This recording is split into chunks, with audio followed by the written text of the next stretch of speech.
La nuit d'Halloween approche.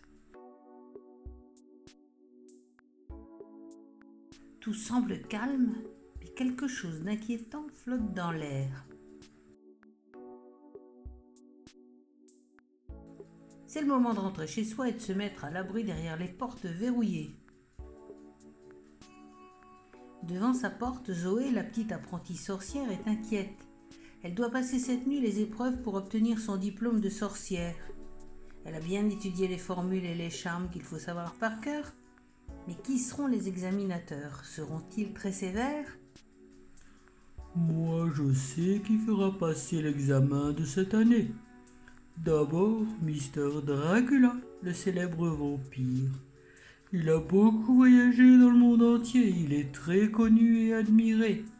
Il a beaucoup d'expérience. Ramsès la momie est le second examinateur. Il est très vieux, au moins 3000 ans. Il connaît tous les sortilèges, les poisons et les remèdes de l'Orient. Il est très fort et très dangereux.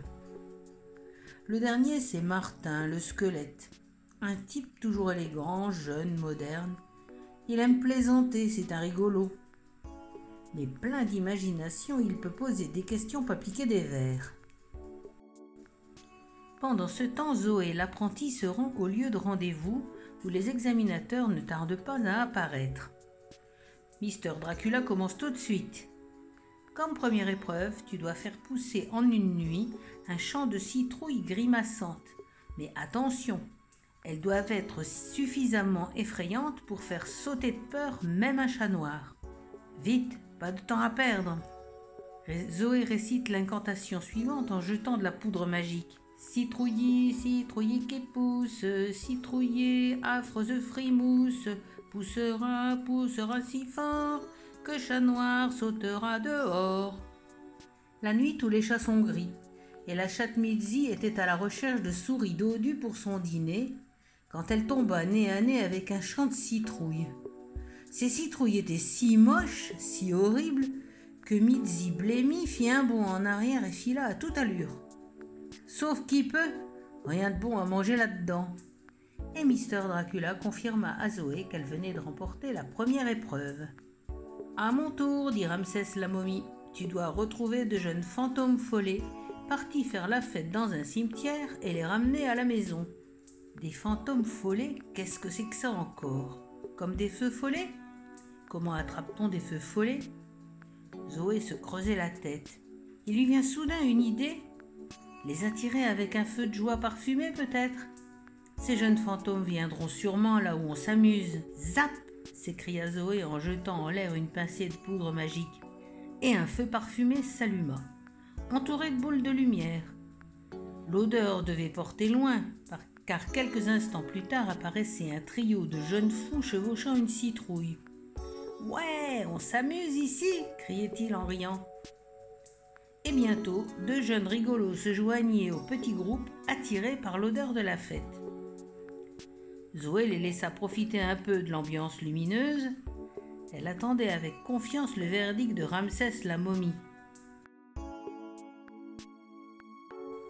Et bien sûr, Ramsès lui confirma qu'elle avait réussi la deuxième épreuve. « À nous deux, ma petite, lui dit alors Martin le squelette. Tu sais qu'une sorcière possède toujours un animal familier, un chat noir la plupart du temps. Mais une sorcière de première classe doit faire mieux.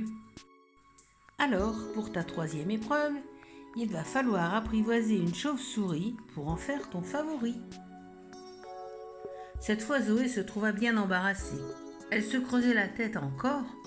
Quelle formule magique utiliser? Quelle poudre de perlimpinpin? La nuit avançait, le temps passait.